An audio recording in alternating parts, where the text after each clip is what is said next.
નમસ્કાર દર્શક મિત્રો, એમડી ગુજરાતી ન્યૂઝ ચેનલમાં આપનું હાર્દિક સ્વાગત છે। હવે નિહાળીએ આજના મુખ્ય સમાચાર। બનાસકાંઠા જિલ્લામાં ભંગારીઓનો ત્રાસ, તેમના ફાયદાના કારણે પાલનપુર સિટીમાં પબ્લિકની જાનનું જોખમ।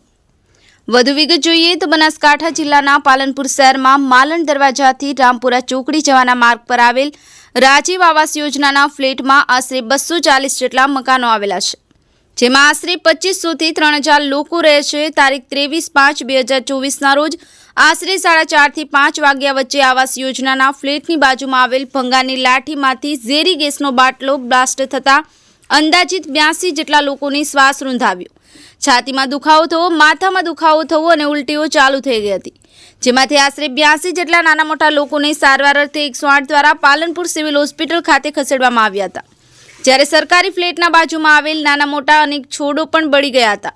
એવું તો કયું કેમિકલ આ ભંગારીઓ વાપરે છે જે વાતાવરણમાં પણ નુકસાનકારક હોય છે। અત્યારે 82 લોકો સારવાર લઈ રહ્યા છે, એમાંથી 3 લોકો સિરિયસ છે। અહીંના લોકોને એવું કહેવું છે કે 2 વર્ષમાં ત્રીજો બનાવ છે।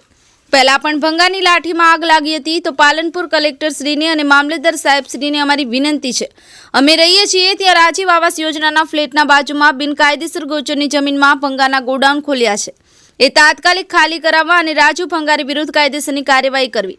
અત્યારે પાલનપુર પૂર્વ પોલીસ સ્ટેશનના પીઆઈ સાહેબ શ્રીએ રાજુ ભંગારીની હિરાસતમાં લીધેલ છે અને પૂર્વ પોલીસ સ્ટેશનના સ્ટાફની બહુ સુંદર કામગીરી તાત્કાલિક ઘટના સ્થળે આવી ગયા હતા અને કાયદેસરની કાર્યવાહી હાથ ધરી હતી।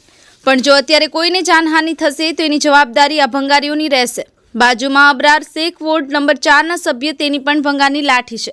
2 વર્ષથી એના ભંગારની લાઠીમાંથી પણ દુર્ગંધ આવે છે।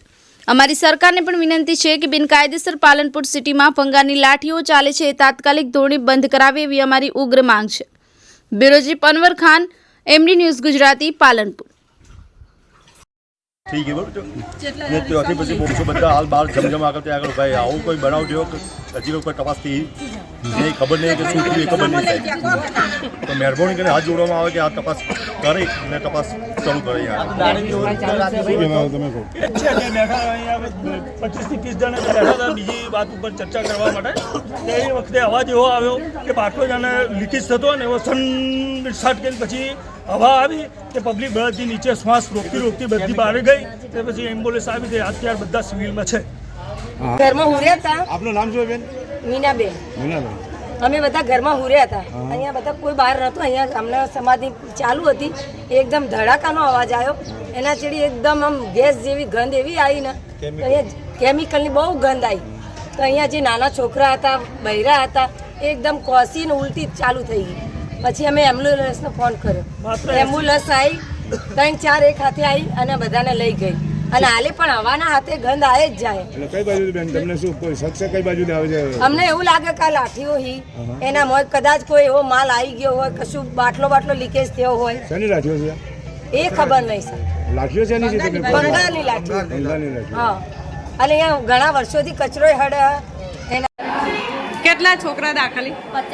50 છોકરા અને આપણા ગર્ભવતી મહિલાઓ, આપણા જે પ્રેગ્નન્સી 3 મહિલાઓ એમ? તમે ગર્ભવતી એમ?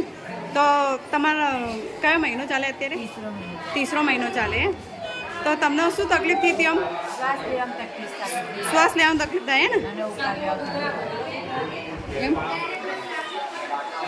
તો આ કેટલા વાગ્યાનો બનાવો? ના, એટલે આવતા 2 વાગ્યાનું મેં સાંભળ્યું કે 2 વાગ્યાનો બનાવ હતો।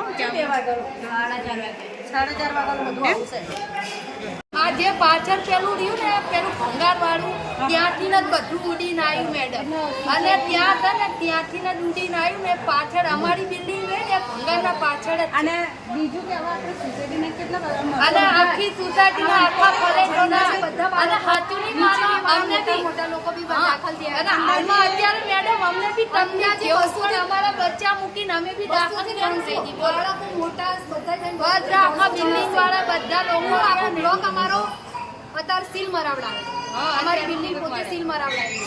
બરોબર। અમને હવે કહે છે બેનો મેડમ કે કપડાં બદલો, પણ કપડાં લેવા જવા માટે બી પોતે અમે કેવી રીતે જઈએ એવી રીતે જઈ બોલો અને નાના બચ્ચા અમારા જીવ અમે હાથમાં લઈને અત્યારે અહીંયા બેઠા છીએ બોલો આખો દિવસનું છોકરા ભૂખ્યા તરસ્યા જીવ એમનું શું થાય આજે 5 વાગે બીના બન્યો અને 5 વાગે આ બીના બનીને અમે આખા કપડાં પણ ચપ્પલ પહેરવા અમે ના રહ્યા ચપ્પલ પહેરવા અમે ના રહ્યા તાત્કાલિક અમે અહીંયા જઈને એટલે મેડમ અમારું કહેવાનું ઈ થાય કે સરકારને ત્યાં જીનેબી કરી હોય કોઈ બી હોય કરી શકે